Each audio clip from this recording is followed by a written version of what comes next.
अगर आपने इसके आगे के एपिसोड नहीं पढ़े हैं तो पहले उसे पढ़ ले। अगले दिन परी और युवराज हॉल रूम में डाइनिंग टेबल पर बैठकर डिनर कर रहे थे कि तभी उनके घर का डोरबेल बजा। राधा आंटी ने दरवाज़ा खोला तो बाहर स्वराज खड़ा था।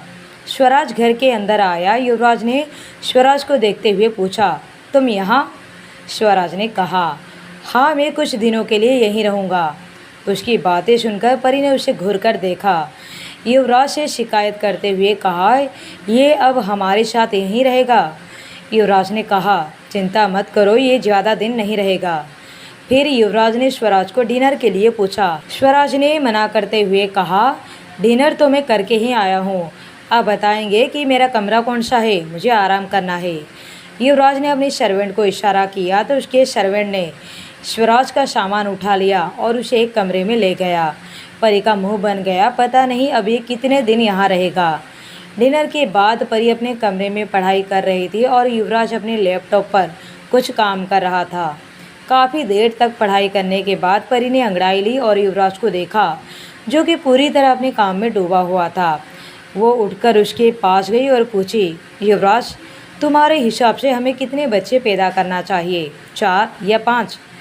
परी की ये बात सुनकर युवराज की भौहें तन गई। उसने हैरानी से उसकी तरफ देखा और कहा, तुम्हारे दिमाग में पढ़ाई के अलावा और क्या क्या चलता रहता है? क्या तुम एक चीज़ पर फोकस नहीं कर सकती? जब तुम मेरे सामने होते हो तो मुझे किसी और चीज़ पर फोकस करने का मन ही नहीं होता। परी ने बड़ी चालाकी के साथ कहा।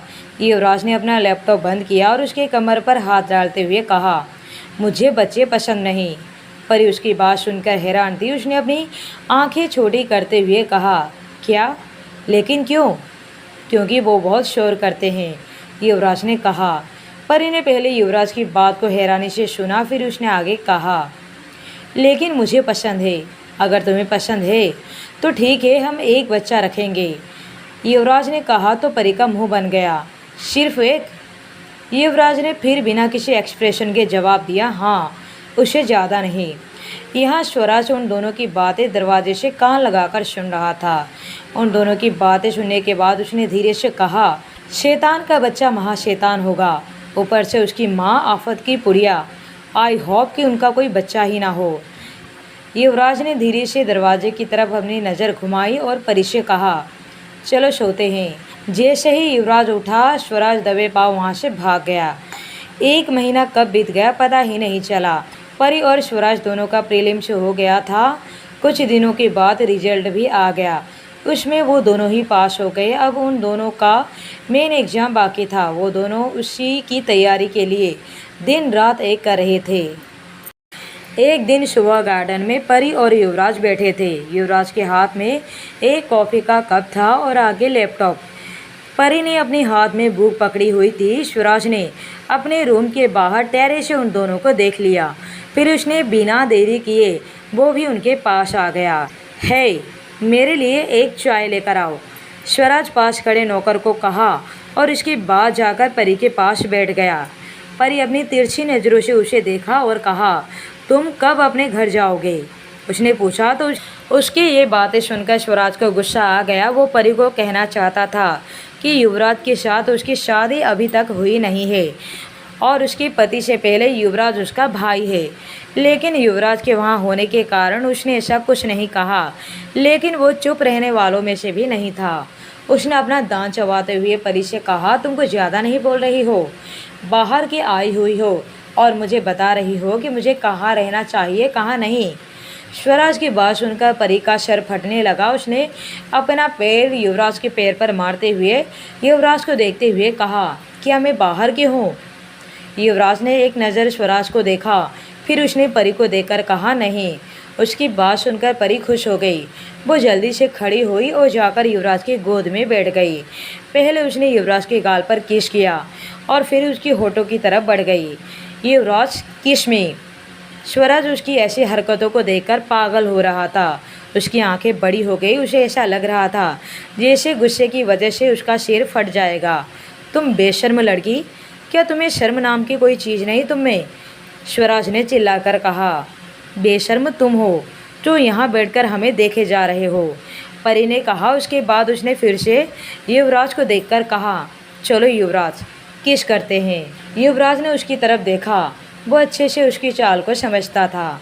परी उसके होठों की तरफ बढ़ ही रही थी कि तभी युवराज का फ़ोन बजा। युवराज ने फ़ोन पर एक नज़र किया और जैसे ही उसके फ़ोन के स्क्रीन पर फ्लैश हो रहे नंबर को देखा तो वो खुद को परी से दूर करते हुए बोला, मुझे कुछ ज़रूरी काम है, तुम अपनी पढ़ाई करो। ये कहकर वो परी को अपनी गोद से उठा लिया। वो खड़ा हुआ, अपना फ़ोन लेकर वहाँ से चला गया। उसे जाते हुए देखकर परी का मुंह बन गया और वहीं स्वराज की हंसी छूट गई। वो ज़ोर ज़ोर से हंसने लगा। परी ने उसकी तरफ ध्यान नहीं दिया। उसने अपनी बुक उठाई और वहाँ से जाने लगी। गार्डन से निकलते हुए उसका पैर फिसल गया। संजय, जो कि वहाँ से गुजर ही रहा था, उसने जब परी को गिरते हुए देखा तो जल्दी से उसके पास आया, उसे संभाल लिया। परी गिरने से बच गई। उसने शुक्रिया भरी नज़रों से संजय को देखा और कहा, तुम्हारा शुक्रिया। संजय को इतने दिनों के बाद परी को देखना नसीब हुआ था। उसकी आंखों में तुरंत चमक आ गई। उसके चेहरे की मुस्कुराहट को वो रोज़ याद कर रहा था। स्वराज की आंखें उन्हें इस तरह से देखकर सिकुड़ गई। वो जल्दी से खड़ा हुआ और उनके पास आकर परी का हाथ पकड़कर उसे संजय से दूर कर दिया। स्वराज ने संजय को घूरकर देखा, फिर परी को कहा, अंदर जाओ। परी ने हैरानी से उसे देखा। उसका मन तो कर रहा था कि एक मुक्का उस लड़के के चेहरे पर मार दे ताकि उसे थोड़ा सुकून महसूस हो। क्या तुम पागल हो? परी ने पूछा। मेरा तो पता नहीं, लेकिन अगर वो शैतान तुम्हें किसी और मर्द के साथ चिपके हुए देखा तो ज़रूर वो एक दिन तुम्हें पागल कर देगा। और तुम भी जाओ यहाँ से। स्वराज ने संजय को घूरते हुए देखा और कहा।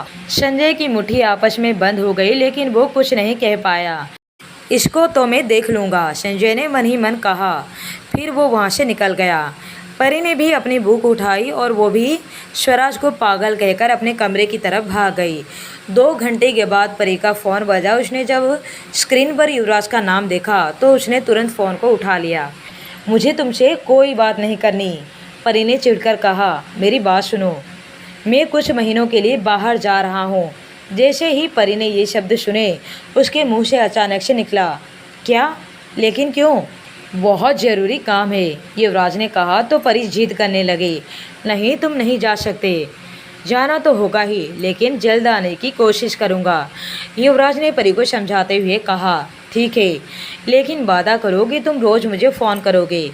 ओके, युवराज ने कहा। परी ने फिर दोबारा से कोई जिद नहीं की, क्योंकि उसे भी समझना होगा कि युवराज को भी कोई ज़रूरी काम हो सकता है। वो इतनी बड़ी कंपनी का CEO है तो जाहिर सी बात है कि उसे भी कोई ज़रूरी काम हो सकता है। परी के एग्ज़ाम के कुछ महीने ऐसे बीत गए जैसे फूंक से कोई तिनका उड़ रहा हो। अब बस रिजल्ट आना बाकी था। देखते ही देखते रिजल्ट का दिन भी आ गया। परी की घबराहट के कारण एक जगह जमी हुई बैठी थी। परी यही विश कर रही थी कि अगर उसका एग्ज़ाम क्लियर हो जाए तो वह इंटरव्यू के अच्छे से प्रिपेयर कर पाएगी। शाम के समय रिजल्ट जारी होना था। परी ने अपना फ़ोन अपने से काफ़ी दूर रखा हुआ था। वो खुद से रिजल्ट नहीं देखना चाहती थी। उसने सोच लिया था कि अगर उसका फ़ोन बजा तो इसका मतलब है कि वो सिलेक्ट हो गई है, लेकिन अगर उसे किसी ने भी फ़ोन नहीं किया तो इसका मतलब है कि उसका सिलेक्शन नहीं हुआ है। उसके लिए एक एक पल काटना मुश्किल हो रहा था। रिजल्ट जारी होते 2 घंटे हो चुके थे, लेकिन अभी भी उसे किसी ने कॉल नहीं किया था। उसने अब तक अपनी सारी उम्मीदें खो दी थी। वो उठकर खड़ी हुई। जैसे ही वो वहाँ से जाने लगी तब उसका फ़ोन बजा। परी के कदम एकदम से थम गए। पता नहीं किसने उसे कॉल किया होगा। उसने जब फ़ोन को देखा तो उस पर सौम्या का नाम फ्लैश हो रहा था। उसने फ़ोन उठाया तो सौम्या ने सामने से कहा, कॉन्ग्रेचुलेशन यार, तुम्हारा सिलेक्शन हो गया है। सौम्या की बात सुनकर परी के अंदर तूफान उठने लगा। क्या सच में? परी ने कहा। हाँ। क्या तुमने रिजल्ट चेक नहीं किया अभी तक? मैंने चेक नहीं किया, लेकिन मैं बहुत खुश हूँ कि मेरा सिलेक्शन हो गया है। पहले तो मुझे उम्मीद थी कि मेरा सिलेक्शन हो ही जाएगा, लेकिन जब किसी ने मुझे कॉल नहीं किया तो मैंने अपनी सारी उम्मीदें खो दी थी। एक आंसू की बूंद परी के चेहरे पर आ गई। उसने अपने आंसू को साफ करते हुए दोबारा से कहा, और तुमसे तो मुझे पूछने की ज़रूरत भी नहीं है पढ़ाको। हाँ, मेरा भी हो गया है, सौम्या ने कहा। तभी परी के पीछे से किसी ने कहा, और मेरा भी। परी ने पीछे मुड़कर देखा तो स्वराज बड़े प्राउड के साथ खड़ा था। परी ने उसकी बात का कोई जवाब नहीं दिया और सौम्या से बातें करने लगी, जिससे स्वराज को काफ़ी ज़्यादा चिढ़ हो गया। वो वहाँ से पैर पटकते हुए चला गया। परी ने काफ़ी देर तक सौम्या से बातें की। इसके बाद वो आराम से बेड पर बैठ गई। उसने सोने से पहले युवराज को कॉल की, लेकिन युवराज ने फ़ोन नहीं उठाया। वो युवराज को अपनी ज़िंदगी की सबसे बड़ी खुशखबरी देना चाहती थी। उसने अपने फ़ोन में अपनी और युवराज की एक फ़ोटो निकाली और उसे अपनी सीने से लगाकर अपनी आंखें बंद कर ली। और बहुत दिनों के बाद उसे बहुत ही अच्छी नींद आने वाली थी। यहाँ स्वराज अपने कमरे में सोने ही वाला था कि उसे बाहर की तरफ से कुछ हलचल सुनाई दी। उसने बाहर आकर देखा तो नौकर कुछ डेकोरेट कर रहे थे। वो भी देखने के लिए नीचे आया तो नौकरों को आपस में बातें करते हुए सुना, अरे धीरे बोलो, परी मैडम उठ गई तो सब गड़बड़ हो जाएगी। स्वराज के कान एकदम से खड़े हो गए। यहाँ क्या चल रहा है? स्वराज ने पूछा। छोटे साहब, परी मैडम का जन्मदिन है, बस उसी की तैयारी चल रही है। अभी 10 बज चुके हैं, हमें 12 बजे तक सब काम करना है, वरना बॉस का गुस्सा हमें झेलना पड़ेगा।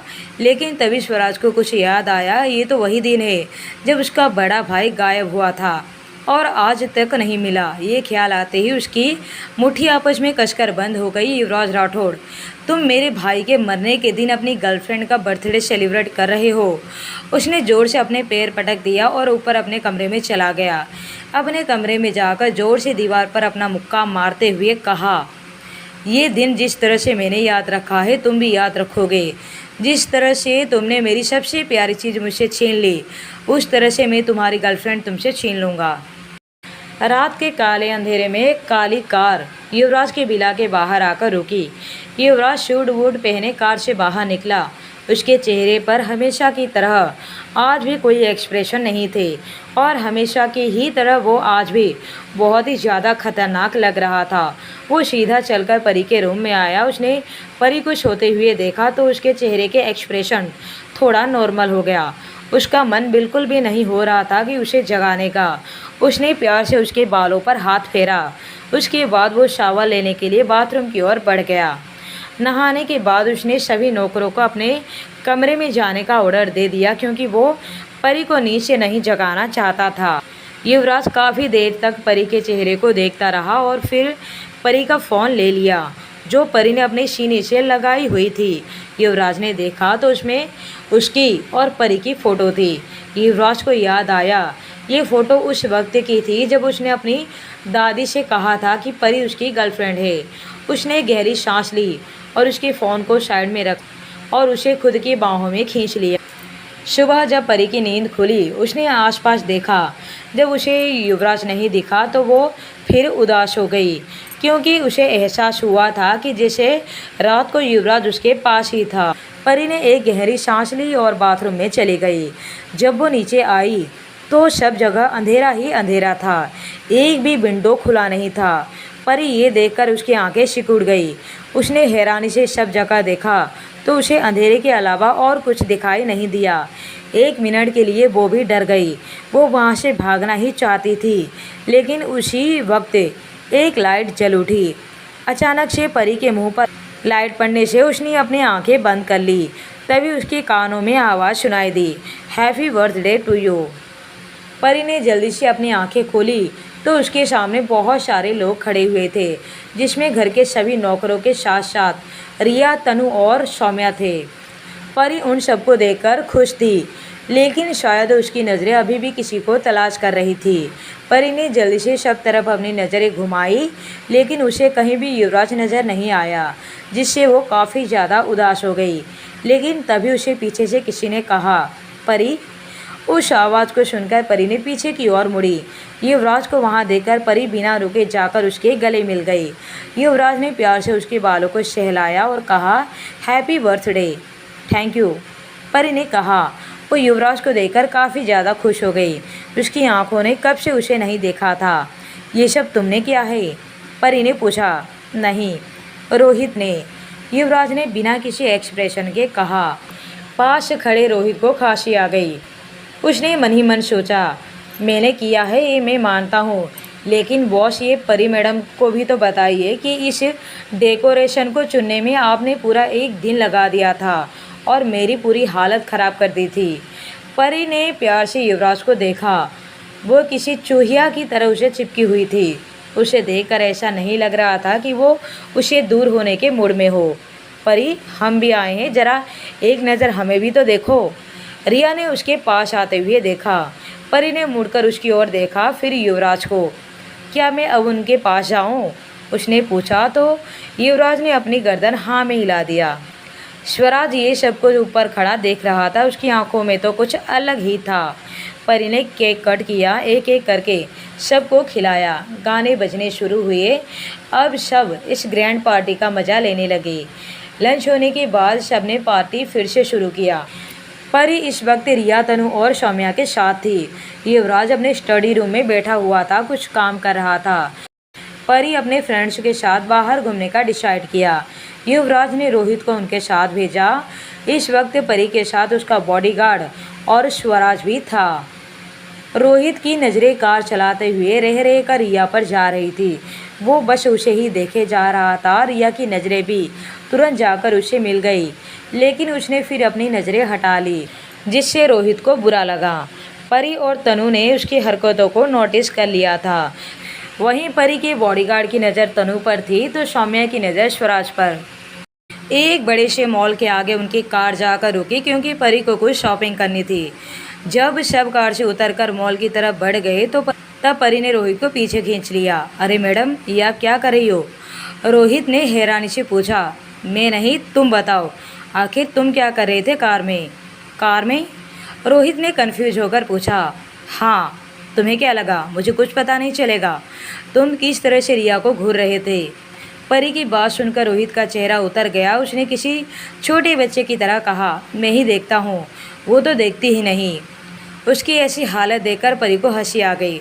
उसने हंसते हुए कहा, तुम चिंता मत करो, मैं जल्द से जल्द तुम्हारे प्रॉब्लम सॉल्व करवा दूंगी। तुम आज उसे प्रपोज करोगे? जैसे ही परी की बात रोहित ने सुनी, वो बोला, क्या सच में? हाँ, परी ने कहा। उसके बाद रोहित के साथ वो आगे बढ़ गई। जैसे ही वो दोनों अंदर गए, परी ने रोहित के हाथ में गुलाब का फूल पकड़ा दिया। जाओ, जाकर उसे दे दो, परी ने कहा तो रोहित ने उसे हैरानी से देखा। अगर ऐसे ही देखते रहे तो सिंगल ही मर जाओगे, समझे? और उसे कोई और उड़ा कर ले जाएगा। वो देखो, उसे वो ब्लू पैंट वाला लड़का कैसे देख रहा है, परी ने कहा। तो परी की बात सुनने के बाद रोहित ने उस ब्लू जीन्स वाले लड़के को देखा। उसके बाद वो उस तरफ बढ़ गया जहाँ रिया खड़ी थी। क्या बात है, तुम तो बड़ी चालबाज निकली, परी के पीछे से आवाज़ आई। परी ने पीछे की ओर मुड़कर देखा तो पीछे स्वराज खड़ा था। अब आगे की कहानी जानने के लिए बने रहिए माय डेंजरस लवर पर।